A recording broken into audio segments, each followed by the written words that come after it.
Quando eu chego aqui, hoje, quem eu encontro para minha felicidade?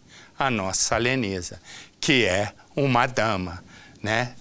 E ela diz assim, com toda a delicadeza, porque você não conhece pessoalmente a nossa Lenisa.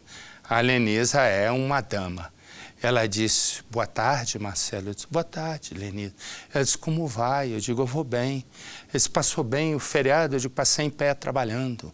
Aí ela disse, E deixa eu te perguntar uma coisa, a família vai bem? Eu disse, Lenisa, se for fazer esse monte de perguntas, eu vou terminar aqui no Natal.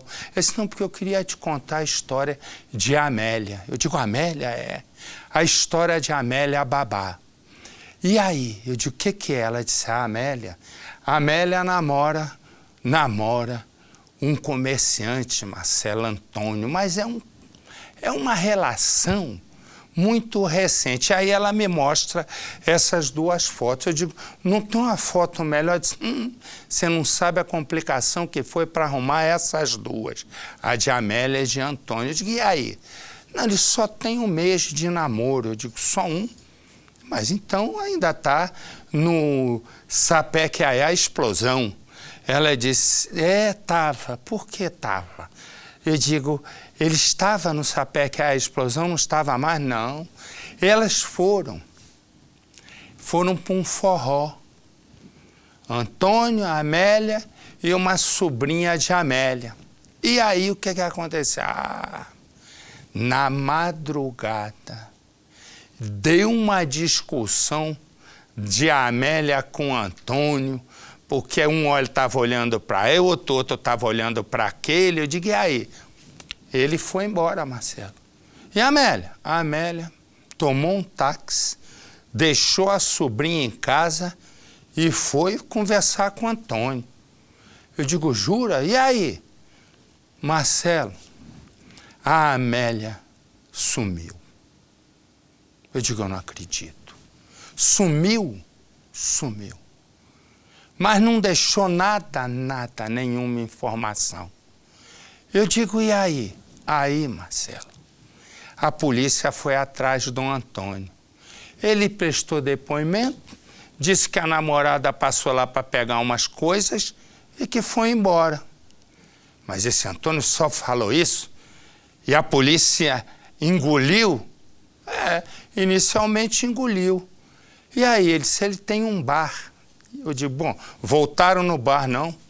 Do nada ele vendeu o bar, vendeu todos os móveis, trocou de carro e desapareceu. Aí eu disse, aí a polícia foi na casa dele.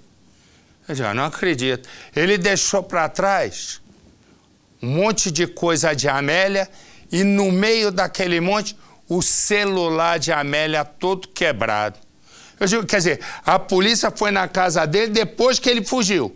Mas aí, eu digo, e aí? Aí, a Amélia não aparece e a polícia pediu a prisão do Antônio. Mas isso depois que ele desapareceu é que encontraram as pistas. Eu digo, então estão ligeiros. Bota a Lenisa no Cidade. 5 meses sem ter notícias do paradeiro da mãe.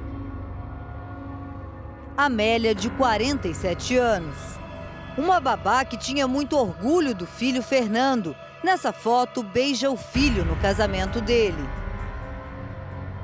O coração de Fernando está apertado. Ele tenta ter esperança, mas sabe que a possibilidade da mãe não estar viva também existe. A família toda ainda tem esperança, mas cada tempo que passa, né, a gente vai ficando mais, meio sem esperança, porque não liga, a gente não tem resposta, a polícia também não fala nada, a gente fica meio com as mãos atadas, né, só esperando e não aparece nada.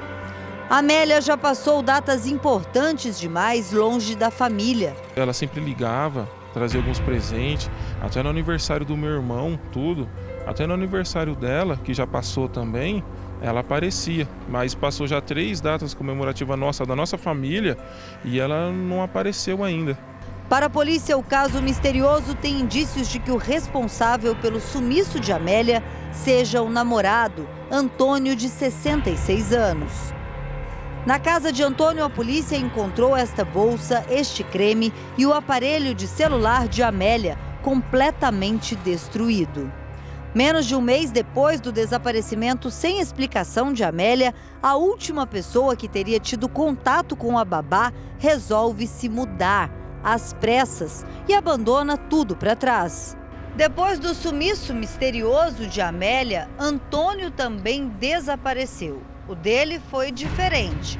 Alguns dias depois do sumiço da namorada, Antônio pegou os móveis de casa, levou até uma loja de móveis usados, vendeu absolutamente tudo, fechou a casa, veio aqui no bar, onde ele era o dono, baixou as portas e depois disso, nunca mais Antônio foi visto.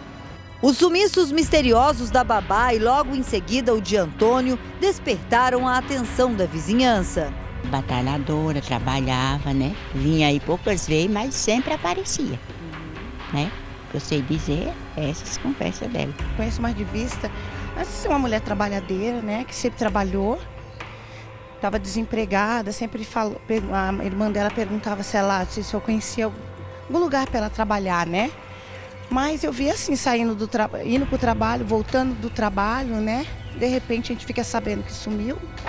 A gente fica preocupada, né? Amélia trabalhava como babá em São Paulo há cerca de 3 anos na mesma casa. Cuidava de trigêmeos, segundo a família dela, com todo amor e carinho. Era como se fosse realmente tratamento de mãe para filhos. Ela morava no emprego e vinha aqui em Suzano, na Grande São Paulo, na casa que ela vivia com a irmã. Pelo menos 2 vezes por mês ela dormia aqui. Um dia antes de desaparecer, a Amélia esteve em casa. Segundo a irmã dela, a Amélia chegou por volta de 9 horas da noite com o Antônio. Ele estacionou o carro aqui, deixou a Amélia em casa, que estava feliz, entrou para se arrumar porque iriam sair. O Antônio foi até a casa dele. Pouco mais de 1 hora depois, ele voltou. Buscou, além da namorada, a sobrinha da Amélia. Daqui saíram os 3. O objetivo era apenas um: se divertir. Os 3 vieram juntos para este local onde funciona um forró. De acordo com o depoimento da sobrinha da Amélia, depois que eles entraram, eles foram primeiro até uma mesa. Lá, uma outra mulher teria convidado o Antônio para dançar. E o problema é que ele teria aceitado dançar com essa mulher. Logo depois dessa dança, houve uma discussão entre o Antônio e a Amélia. Os 2 brigaram e, de acordo com o depoimento dessa sobrinha, depois dessa discussão, eles saíram daqui separados. O Antônio veio até o lado de fora e saiu no carro dele. A Amélia e a sobrinha pegaram um táxi. A Amélia e a sobrinha foram de táxi até em casa, só que a Amélia disse para a sobrinha que iria sair novamente, que iria até a casa do Antônio. Eram por volta de 2 horas da manhã, o trajeto é curto, cerca de 200 metros aproximadamente separam uma casa da outra.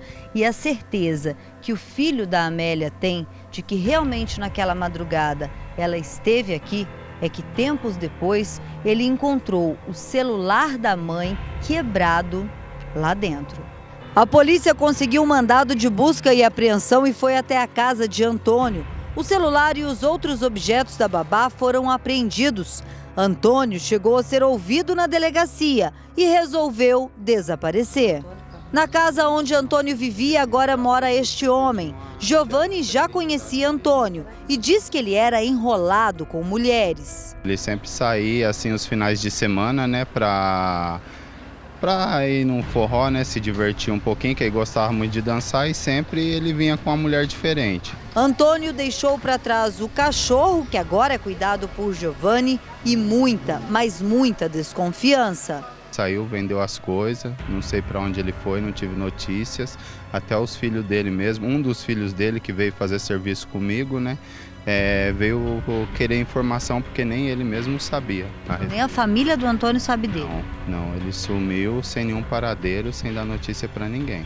Com a mudança repentina, Antônio passa então a ser investigado pela polícia. Ele ostenta a condição de investigado e de suspeito, né, no desaparecimento de Amélia. Depois que a polícia fez a busca e apreensão na casa do Antônio, ele foi ouvido nessa delegacia. Em depoimento, chegou a confirmar que a Amélia esteve na casa dele naquela madrugada, mas que ela teria ido embora e que ele não teria nenhuma ligação com o sumiço da namorada e também não sabia qual o paradeiro dela. Fato é que depois Antônio sumiu, o que chamou a atenção da polícia. O delegado já pediu as quebras de sigilos telefônicos e bancários para tentar entender o que de fato teria acontecido. Foi realizada uma busca e apreensão na residência dele através de um mandado judicial. Foi encontrado inclusive um celular quebrado de Amélia, que seria o objeto mais importante aí que despertou a atenção da polícia. A polícia ainda trabalha com todas as possibilidades. Para o delegado, ainda faltam provas para que a prisão de Antônio seja pedida. O pedido de prisão ainda seria prematuro, tendo em vista que ainda o inquérito continua em curso e tendo-se que realizar mais diligências para deixar o inquérito mais robusto para o futuro pedido de prisão. Amélia teve 2 filhos, se separou do pai dos filhos dela há 25 anos. De lá para cá, sempre disse para a família que tinha medo de se casar de novo, medo de outros relacionamentos, já tinha sofrido muito. Depois, quando ela conheceu Antônio, que foi apresentado por uma das noras dela, ela decidiu que queria uma segunda chance de ser feliz. Depositou a esperança dela de conseguir um novo amor toda em Antônio. O filho de Amélia conta que conheceu Antônio antes do sumiço da mãe e já achava que ele fosse alguém estranho. Uma pessoa que eu nunca vi na minha vida, né? Ele já era um pai de 3 filhos solteiro. A mãe dele, ninguém sabe onde foi parar, a mãe dos filhos dele, que era a esposa dele. Um cara que mora sozinho, mas a minha mãe falou que já estava com ele há um mês, falou que não tinha nada de errado, que ia tentar seguir uma vida com ele. E assim, a gente que é filho, né, e a gente sabe que ela também não tem um homem para ficar do lado dela, a gente apoiou, né? Se ela estava feliz, a gente também fica feliz. Fernando também conversou com o Antônio logo depois do desaparecimento da mãe. Para ele não resta dúvidas de que Antônio tenha uma ligação direta com o sumiço de Amélia. Era enganar essas mulheres aposentadas, dar o golpe, fazer empréstimo, fazer compra, usar o cartão e depois se separar delas, entendeu? E assim, até a gente ficou sabendo que quando a mulher ia atrás dele para cobrar dele, as pessoas desapareciam.